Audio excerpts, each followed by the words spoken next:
성령님을 통한 승리. 이 세상에는 두 가지 세력이 있는데 악의 세력과 의의 세력입니다. 또 몇 세대나 걸쳐서 계속되어 온 큰 전쟁이 존재합니다. 하나님과 사단 사이의 전쟁입니다.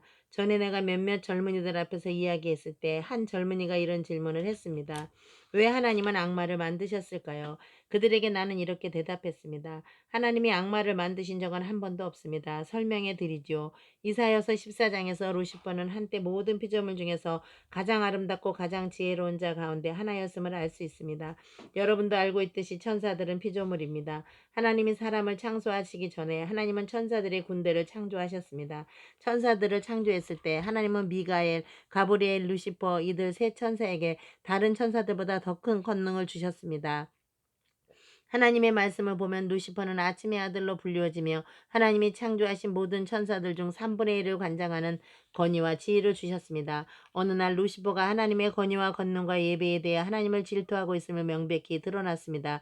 루시퍼는 지극히 높은 자와 비길이라 이사야 14장 14절에 말하고 하나님의 보좌를 빼앗기 위해 하늘로 올라가기 시작했습니다. 이렇게 해서 우리에게 기록으로 남겨져 있는 것 중에서 맨 처음에 죄는 질투와 탐욕의 죄입니다. 그리고 어떤 일이 일어났습니다. 하나님은 노하심으로 루시퍼를 땅으로 내던져 버렸습니다. 그에게서 그의 능력을 제거하시지는 않고 그를 몸이 없는 영으로 남겨두었습니다. 나는 종종 왜 하나님은 루시퍼의 능력을 제거하지 않으셨을까 하고 생각했던 적이 있습니다만 하나님께서 제거하시지 않으신 것은 확실합니다. 그러므로 우리의 원수는 결코 어중이가 아니며 또한 약한 겁쟁이도 아닙니다. 우리의 원수 사단 즉 악마는 자신의 영역 안에서 권위를 가진 군주입니다. 사단보다도 위대한 권능을 가지신 분은 단 한 분이신데 그분은 하나님이십니다. 당신이 이 악마와 논쟁할 때 그것은 결코 사소한 일이 아닙니다. 당신이 사단과 그의 능력에 대해 말할 때 그것은 결코 하찮은 것이 아닙니다. 고린도후서 4장 4절에서 사단은 이 세상 혹은 이 세대의 신이라고 말하고 있습니다. 그 중에 이 세상 신이 믿지 아니하는 자들의 마음을 혼미케 하여 그리스도의 영광의 복음의 광채가 비치지 못하게 함이니 여러분은 가족 중에 누군가 또는 그 이웃 사람이나 그 친구는 왜 영적인 것들을 이해하지 못하는 걸까 하고 의아하게 생각했던 적이 있겠지요. 여기 여러분을 위한 대답이 있습니다. 그 중에 이 세상 신 사단이 믿지 아니하는 자들의 마음을 혼미케 했기 때문입니다. 사단은 여러분에게 어떤 인간에게도 하나님을 믿지 못하게 하고자 필사적으로 노력합니다. 그러므로 그에게는 참으로 믿지 아니하는 자들의 생각을 혼미케 하여 그리스도의 영광의 복음의 강체가 비치지 못하게 하는 능력이 있는 것입니다. 사단은 통치하는 곳에서만 아니라 종교적인 면에서도 뛰어난 지혜로 자신을 높여왔습니다.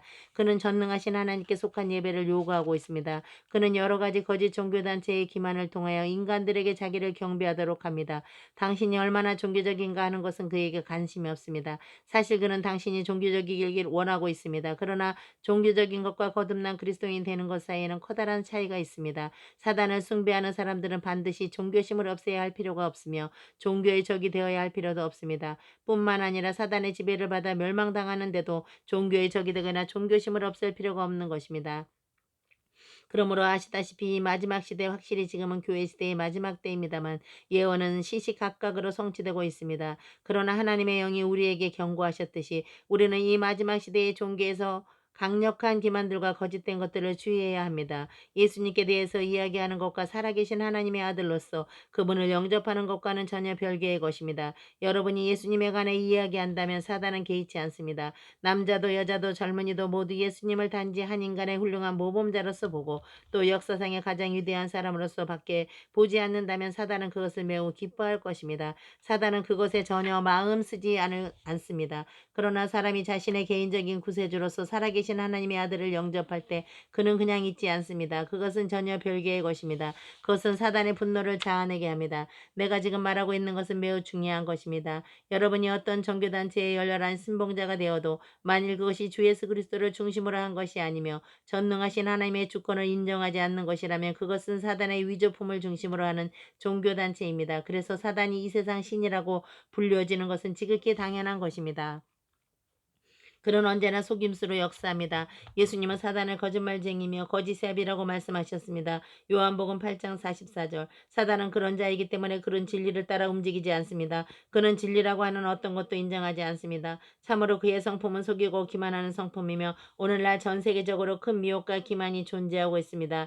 기억하십시오. 주 예수 그리스도야말로 길이요 진리요 생명입니다. 요한복음 14장 6절. 진리는 한 분의 인격자를 중심으로 하는데 그분은 하나님의 아들 예수 그리스도입니다. 진리가 하나님으로부터 인간에게 계시되는 것은 예수 그리스도를 통해서이며 이분이 바로 진리이십니다. 사단은 하나님의 영역과는 전혀 다른 영역에서 활동하고 있습니다. 하나님은 언제나 진리 가운데서 역사하시기 때문에 사단은 그 반대의 영역, 즉 거짓과 기만의 영역에서 역사합니다. 사단은 거짓말쟁이입니다. 사단은 속이는 자입니다. 그는 거짓의 아비입니다. 그리고 바울은 사단은 믿지 아니하는 자들의 마음을 혼미케 함으로 역사한다고 말합니다. 여러분도 아시다시피 마음은 진리를 받아들이거나 진리를 흡수하는 기능을 말합니다. 그런데 만일 사단이 거짓말을 떠벌린다면 무엇보다도 우선적으로 사람들이 사단의 기만과 속임수를 알아차리지 못하도록 인간의 지각력을 어둡게 해버립니다. 만일 당신이 사단은 진리를 속이고 기만하는 자임을 알고 있다면 경계할 것입니다. 그렇지 않은 경우에는 우선 먼저 사단은 자신이 큰 사기꾼이라는 사실에 대해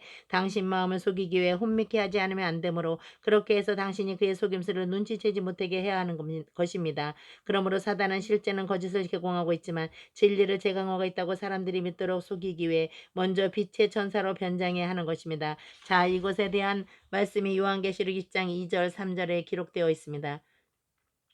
용을 잡으니 곧 옛뱀이요 마귀요 사단이라. 잡아 1,000년 동안 결박하여 무저갱에 던져 잠그고 그 위에 임봉하여 1,000년이 차도록 다시는 만국을 위협하지 못하게 하였다가 그 후에 반드시 잠깐 노일이라. 이 세상에서 사단의 활동을 특정짓는 것은 그가 나라들을 미혹하는 것입니다. 그리고 그는 지금 이 시대에 이르기까지 인간들을 미혹하기를 계속하고 있습니다.